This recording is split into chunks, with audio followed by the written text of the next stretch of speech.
Bonjour à tous. Ça faisait un petit moment, ça fait un petit moment que j'ai pas fait de vidéo. Beaucoup de choses à faire. Un très gros projet en tête. Et puis avec Huguette, la mouette, quand même, il a bien fallu il faut bien que je l'amène à la mer de temps en temps. Donc nous l'avons amenée à la mer, elle était très contente. La mouette, généralement, vous l'entendez, vous la voyez jamais. Ben, elle est là, voilà. C'est Huguette, la mouette. Donc le projet en question, c'est un truc de fou, vraiment de fou. C'est un projet tellement dingue que l'échec est envisageable. L'échec est même d'ailleurs envisagé tout court. Va s'agir c'est un vieux rêve que j'ai et que Miniature Wonderland est presque sur le point de réaliser, mais je dis bien presque, hein. Donc ils ont encore beaucoup de boulot. Ce rêve-là, ça consisterait à faire rouler des petits véhicules à chaud, sans embarquer aucune électronique, aucun moteur à l'intérieur, juste quelques aimants en dessous. Donc faire rouler des véhicules sur un lit électromagnétique. Sur le principe, ça peut marcher, évidemment, sauf que mine de rien, on est à l'échelle à chaud. Là, je parle vraiment pour du à chaud. 1,87e, ça fait vraiment pas de cadeau du tout.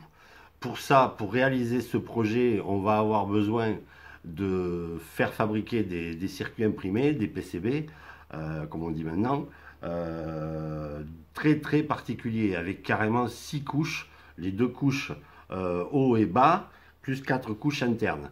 Il faut savoir que il y a déjà deux boîtes chinoises qui ont déclaré forfait en ce qui concerne le Miniature Wonderland d'Hambourg. Carrément, on en demande trop au circuit imprimé. On va voir que vraiment, on va demander, on va amener les circuits imprimés, à mon avis, à leur limite. Et normalement, j'aime pas ça. J'aime bien les projets où j'aime bien surdimensionner les choses. Là, j'ai pas le choix. Si je veux arriver à faire ce truc-là, je vais être obligé vraiment d'amener le matériel à ses limites. Normalement, j'aime pas ça, mais là, on n'a vraiment pas le choix. Donc, en quoi ça consiste? On va tout simplement, Huguette se casse la binette. On va la poser là, Huguette. Ça consiste tout simplement en une matrice d'aimants. Alors, on appelle ça normalement une matrice Halbach, mais là, c'est pas encore une vraie matrice Halbach. Il manque encore des aimants entre les aimants qu'on peut voir ici. Donc ça fait alors la disposition Halbach permet en fait de quasiment doubler le champ magnétique de ce côté et quasiment le supprimer de l'autre côté. Et nous, ça tombe bien parce qu'il nous faut beaucoup de force d'un côté et de l'autre côté, on n'a pas besoin d'avoir du tout de la force.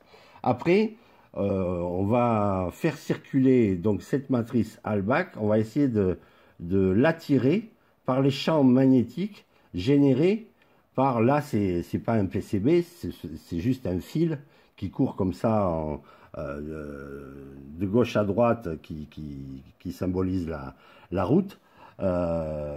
Sachant que normalement dans le vrai projet il devrait y avoir 3 fois plus de fils là sur cet espace là, il devrait y avoir 3 fois plus de fils, donc ça vous donne une idée de la petitesse de la chose. C'est à dire que si je mets une pièce de 1 centime à côté, voilà, ça fait ça. C'est vraiment pas gros du tout. Alors les aimants, on les voilà, hein, ce sont des aimants néodymes, vraiment petits. Je donnerai toutes les dimensions plus tard, quand j'aurai un peu plus de résultats. Là pour le moment, j'en suis encore vraiment au stade expérimental du truc. Alors tout ça dans le but de faire quoi? Imaginons qu'on ait une route comme ça, avec là 2 véhicules. Ce véhicule, c'est un camion, ben, on va dire qu'il roule, peut-être il roule à 70.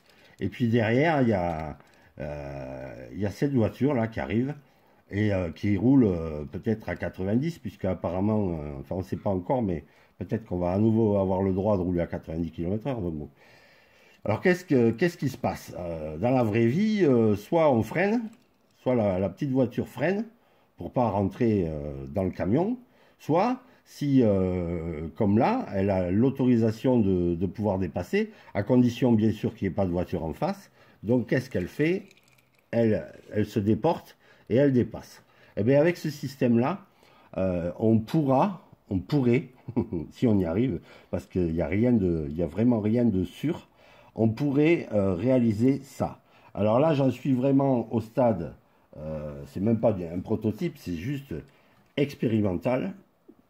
Je vais essayer je vais faire passer du courant les fils qui font les zigzags.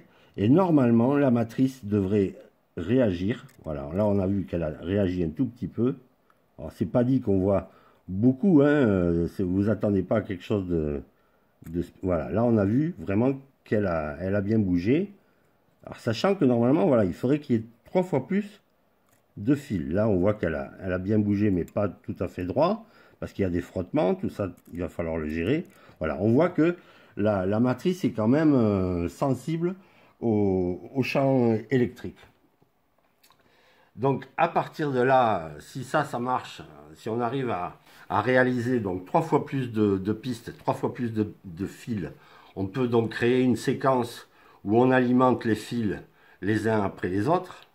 On inverse la polarité, on verra ça un peu plus loin dans la vidéo. Je vais tout vous expliquer au niveau théorique, du moins vous expliquer le principe de base. Et si on fait la même chose, si on crée des lignes verticales, c'est-à-dire dans le sens de la marche, eh bien on va aussi pouvoir faire dévier la voiture à gauche ou à droite. Et donc du coup, une manœuvre de dépassement, si tout ça marche bien, parce qu'évidemment, vous pouvez déjà imaginer la brouette de microcontrôleurs qu'il va falloir, plus des milliers de lignes de code qu'il va falloir écrire. Bref, j'ai pas précisé aussi que Miniature Wonderland, ça fait 8 ans qu'ils sont sur ce projet. Et aujourd'hui, ils espèrent y arriver, disons. On en est là. Mais quasiment à chaque vidéo qu'ils font, ils disent bien que l'échec est encore envisagé, l'abandon est encore envisagé. Alors, quand je dis échec, ce ne serait pas un échec. Même moi, là, si j'y arrive pas, c'est-à-dire que même si les Chinois me disent, ben non, on a fini par dire non à Hambourg, on va pas vous dire oui à vous, on peut pas construire ça, ben j'aurais quand même appris des trucs et je pourrais quand même mettre au point un truc un poil plus gros pour pourquoi pas faire naviguer des bateaux sur un petit étang, ou pourquoi pas créer un manège d'auto-tamponneuse, pourquoi pas. Ça, ce serait peut-être plus simple à faire. Donc rien que pour ça, de toute façon, moi je vais quand même continuer à expérimenter ce truc. Le gros problème, pourquoi c'est compliqué au niveau des PCB? Parce que il faut faire passer de très forts courants là-dedans. Alors évidemment, j'ai fait des calculs pour savoir combien de courant on peut passer dans une piste de circuit imprimé. Il existe une équation, je vous la donne ici, où l'intensité égale de mémoire, là je le fais, K c'est un coefficient, c'est selon si la couche de cuivre est à l'extérieur du PCB ou si elle est à l'intérieur. K fois delta T, T c'est l'élévation de température qu'on peut tolérer, parce qu'il est hors de question évidemment de fabriquer un fer à repasser. Il faut quand même que la température du PCB reste raisonnable. À la puissance, je l'ai plus en tête, c'est 0,44 je crois, oui c'est ça, oui je crois que c'est ça. Tout ça multiplié par A à la puissance 0,725. Alors A, attention, c'est pas donné en millimètres, c'est l'air de la piste, c'est en fait sa largeur multipliée par son épaisseur, mais c'est pas en millimètres carrés, c'est en 1000. Le 1000, c'est une unité américaine. De mémoire, 1550 000 plus de la monnaie, ça fait 1 millimètre carré.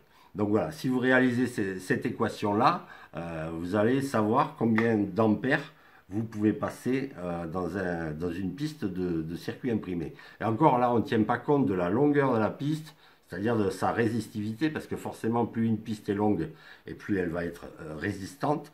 Et au bout d'un moment, c'est plus vraiment négligeable. Sur quelques centimètres, c'est négligeable, mais là, ça ne sera pas négligeable. Donc voilà, tout de suite après ça, il y a une vidéo qui explique tout le côté un petit peu théorique, qui montre aussi un peu le prototypage des circuits imprimés. On se retrouve tout de suite après ça. Allez, je vous explique le principe de fonctionnement de ce système. Alors pour bien vous l'expliquer, là je suis sur le logiciel EasyEDA. C'est le logiciel que j'utilise pour dessiner les circuits imprimés et ensuite les faire fabriquer. Donc là, on est sur le dessin du circuit imprimé. Alors ce seront des circuits imprimés avec une particularité, c'est qu'au lieu d'avoir les deux couches habituelles, c'est-à-dire la couche du haut et la couche du bas, ils auront en tout 6 couches de cuivre. Donc il y aura 4 couches internes. Et ces couches, on pourra y avoir accès par ces vias-là, c'est-à-dire les petits ronds ici, qui permettent de relier les couches entre elles au besoin. Donc, qu'est-ce qu'on constate? On constate, bon là je suis sur la couche du haut, c'est-à-dire la couche la plus proche de la matrice d'aimant. Et on peut constater que quand je mets ma souris sur la première piste, eh bien, il y a aussi la quatrième, la septième, et ainsi de suite, qui s'allument. Alors pourquoi? Parce que tout simplement, il y a des liaisons, donc grâce aux couches internes, alors si je ne m'abuse, c'est le... je sais plus, c'est la 2, c'est la... non, c'est la 4. En premier, c'est la 4. Voilà.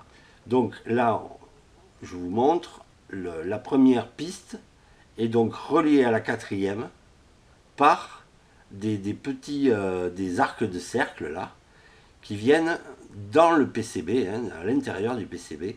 Toutes les 3 pistes, on relie un coup à gauche et un coup à droite.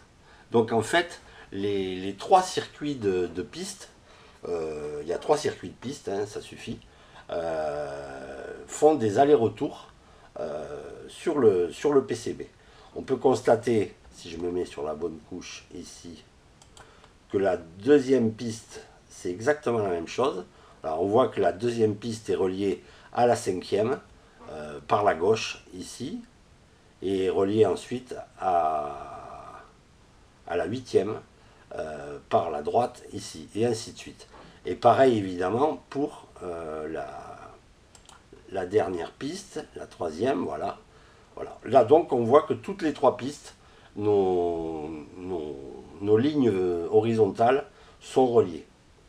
Ça très bien. Donc quand il passe du courant ici, il en passe partout où c'est blanc. Voilà. Mais on peut tout de suite constater que quand il passe du courant de la droite vers la gauche ici, eh bien, on constate tout de suite que là, ici un peu plus haut, c'est maintenant de la droite, de la gauche vers la droite. C'est inversé. Et à nouveau, ça se réinverse ici. Et ça, c'est ça qui va... C'est ça le secret un petit peu de ce système. Alors pourquoi il y a besoin d'avoir absolument des PCB à 6 couches? Parce que finalement, là, ce pont là, ici, j'aurais très bien pu le faire à l'extérieur ici, en utilisant carrément la couche du haut ou la couche du bas, mais ce serait possible. D'ailleurs, je l'ai fait pour un autre prototype que je vous montrerai ensuite. Seulement, si on fait ça, on prend de la place ici, on prend beaucoup de place. Et on va avoir besoin plus tard, maintenant je vais vous montrer tout le truc, on va avoir besoin plus tard de pouvoir passer d'un secteur à l'autre. Et si je fais comme là j'ai fait en faisant mes petits ponts ici, à l'intérieur de la voie de la route, je ne perds que 2 lignes là. Alors que si je faisais mes ponts à l'extérieur, je perdrais beaucoup trop de lignes. Et du coup, si à un moment donné j'arrive à mettre au point une manœuvre de dépassement, ben ici il y aurait une zone morte bien trop grande. Je pourrais plus diriger ma voiture correctement. Donc c'est pour ça qu'il nous faut absolument 6 couches pour pouvoir être vraiment bien dans les clous. Alors là je vous ai montré les lignes horizontales, mais il y a évidemment des lignes verticales qui plus tard, voilà, c'est exactement le même principe. En alimentant plus ou moins enfin, telle ou telle ligne, on va pouvoir diriger la voiture de la gauche vers la droite ou de la droite vers la gauche. Donc on pourrait faire un petit peu zigzaguer la voiture et c'est ça qui pourrait plus tard nous permettre de faire une manœuvre de dépassement carrément. Voilà. Donc là on va parler un petit peu des dimensions. Je ne vais pas donner les dimensions exactes là tout de suite parce que j'attends encore un peu, mais en gros, là le PCB en question, il mesure ici 8 cm et là à peu près 24 cm. Donc on peut imaginer l'espacement, la petitesse des pistes. Ça c'est vraiment essentiel pour avoir une résolution, une bonne résolution. Donc maintenant on va passer sur une animation très, très modeste, hein, mais qui va nous permettre de comprendre comment ça va se passer très exactement. Donc au départ, on est comme ça. La matrice avec ses 16 aimants principaux, là j'ai représenté que les 16 aimants principaux, est posée au tout début du secteur. Et maintenant, il faut se débrouiller pour qu'elle adhère vraiment, pour qu'elle soit plaquée sur la route. Donc pour ça, on va envoyer un courant avec la bonne polarité, de manière à ce que par exemple ce pôle nord soit bien plaqué au-dessus de cette piste. Un peu plus haut, 3 pistes plus haut ici, il faut qu'on plaque du pôle sud, mais ça tombe bien puisque mine de rien, on vient, en faisant notre petit pont, on vient d'inverser le courant. Même principe pour la ligne ici des 3 pôles nord, le courant se réinverse, donc ce sont les pôles nord qui sont plaqués. Là, le courant s'inverse à nouveau, ce sont les pôles sud, et ainsi de suite. Donc, en fait, les 16 aimants principaux de la matrice contribuent à l'adhérence sur le PCB. Donc maintenant, on va mettre du courant dans la deuxième piste et voir ce qui se passe. Donc pour ça, je ne sais pas pourquoi ça ne marche pas, mon truc là. Voilà, ça y est. Voilà. La deuxième piste, je viens de mettre du courant dans le même sens que tout à l'heure, mais sur la deuxième piste. Et donc notre matrice, je vais revenir en arrière pour qu'on le voit bien, voilà. On était comme ça, maintenant on alimente ici, et notre matrice avance d'une ligne, on va dire. Là, pareil, même principe, le courant s'inverse, donc là, ces pôles sud sont plaqués, et ainsi de suite donc. Maintenant, on va alimenter, vous l'avez compris, la troisième piste. Pas de souci, le phénomène se reproduit sans problème.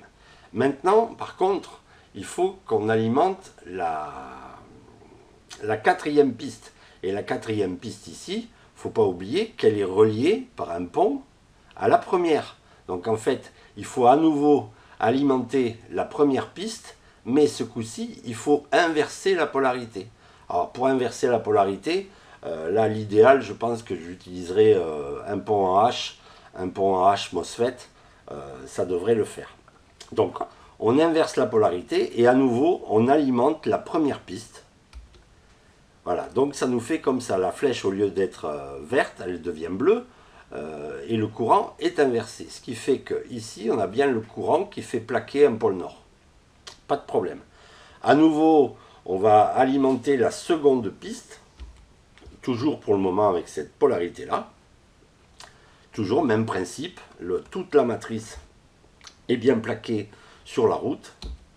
Puis la troisième piste, et puis à nouveau, vous l'aurez compris, on va réinverser la polarité pour que réalimenter la première piste, qui est donc reliée à la quatrième, qui est reliée à la septième, pour être à nouveau dans le bon sens, pour que par exemple ce pôle nord soit bien plaqué ici.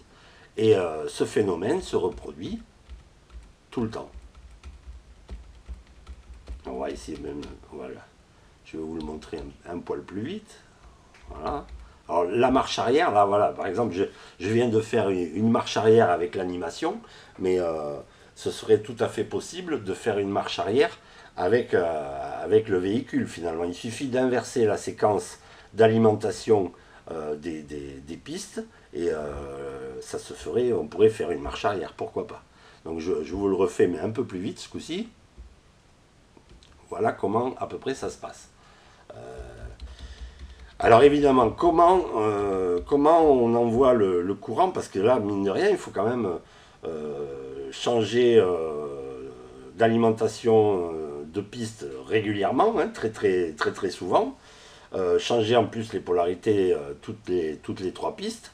Ça fait pas mal de choses. Ça, évidemment, ça va être confié à des microcontrôleurs. Il n'y aura pas de souci.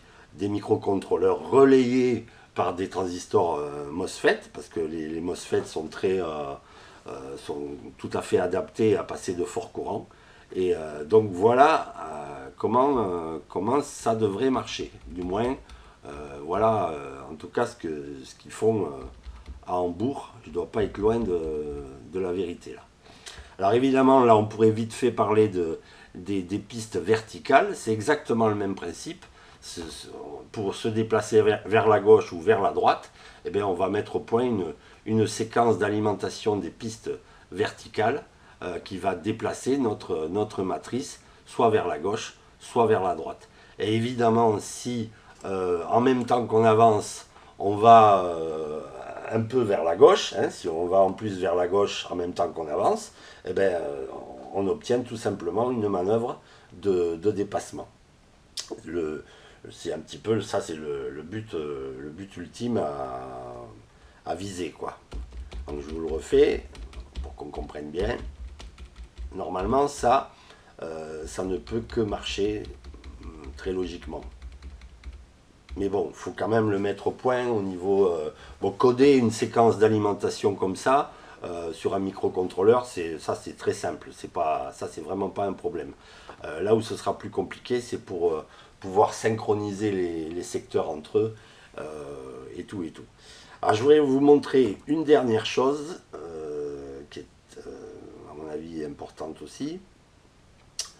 Moi, au niveau du prototypage, là tout à l'heure je vous ai montré le circuit imprimé plus ou moins final qu'il faudrait, mais entre temps je vais plutôt commander ce circuit imprimé qui a une particularité très intéressante, c'est qu'il coûte beaucoup moins cher que le PCB que je vous ai montré un petit peu avant. Alors pourquoi il coûte moins cher? Parce que là justement on voit que je n'ai utilisé que deux couches, la couche du dessus et la couche du dessous.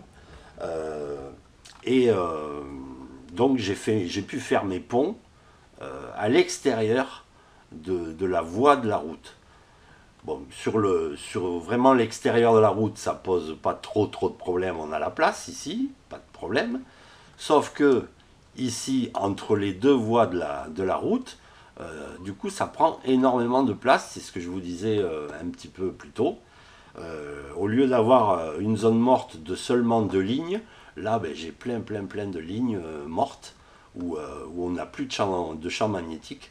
Et donc avec ce prototype là, je ne pourrais pas passer d'un côté de la route à l'autre côté de la route, ça sera pas possible. Mais par contre, ce proto va me permettre de faire tout un tas d'expériences et notamment, vu que là j'ai créé plusieurs secteurs, ça va me permettre de voir comment je vais pouvoir faire pour synchroniser les secteurs. Alors je rappelle ce que c'est qu'un secteur. Un secteur, ben, c'est un morceau de voie de route un peu plus grand qu'un véhicule. Là, voilà, en gros, un secteur, c'est ça. Hop, là, ça m'a fait une... Enfin bon, vous avez compris, c'est à partir à peu près de la troisième pastille ici, jusqu'à la première ici. Voilà, c'est un secteur. Donc un secteur mesurera un peu plus qu'un véhicule à chaud. Donc à peu près dans les 80 mm, je compte. Ça on verra vraiment plus tard, quoi. Ça c'est pas trop un problème. Donc dans ce secteur, dans un secteur, par exemple vraiment ici, il ne peut y avoir qu'un seul véhicule à la fois. Alors ça évidemment, ce sera au niveau logiciel qu'il va falloir renseigner ça et protéger les secteurs entre eux. C'est vraiment un peu le même principe que du cantonnement pour les trains. Faut empêcher la voiture qui suit de rentrer dans la voiture qui est devant, quoi, forcément. Soit elle ralentit, tout simplement, soit plus tard, si elle a en plus le droit si là il y a des pointillés, ben, pourquoi pas la faire dépasser. Ça serait vraiment, assez spectaculaire. Et voilà pour cette partie, disons, un peu plus théorique. Donc voilà, vous en savez un petit peu plus sur ce projet. Donc moi c'est... Alors il est évident que moi par rapport à Hambourg, j'ai quand même un cahier des charges un petit peu plus allégé. Moi le but c'est pas de... Parce que eux ils veulent créer un circuit, en fait ils veulent recréer le circuit de Formule 1 de Monaco. Qui est d'ailleurs le circuit de Monaco, c'est vraiment pas le plus simple. Ils veulent recréer ça. Donc, en plus de ça, dans leur logiciel, ils font en sorte que toutes les voitures cherchent à gagner la course, forcément. Ils font en sorte aussi d'optimiser les trajectoires. Ce que nous, enfin moi, dans mon cahier des charges, il n'y a pas ça du tout. Il s'agit pour moi de faire de la circulation routière tout à fait normale. C'est-à-dire, on ne va pas doubler n'importe où et on ne va pas faire n'importe quoi. On va essayer de respecter les vitesses. Mais ce qui pourrait être intéressant avec ce système, alors il y a d'autres systèmes évidemment. Je ne vais pas parler du car system, du Magnorail, qui sont de bons systèmes aussi, mais qui ont leurs petits défauts. Avec ce système, ce qui serait vraiment bluffant, c'est qu'on arriverait dans les lignes droites, le véhicule pourrait accélérer et à l'approche d'un virage, il faudrait que je vous parle des virages aussi, parce que ça c'est encore un autre problème. Dans les virages, évidemment, à l'approche des virages, les véhicules ralentiraient. Voilà, ce sera tout pour aujourd'hui. J'aurai encore plein de choses à vous dire, mais je pense que la vidéo elle va déjà être très longue. Donc je vous dis à très bientôt. T'as quelque chose à dire, Huguette? Ouais, bon, pas plus quoi. Allez, je vous dis à très bientôt. Ciao, ciao.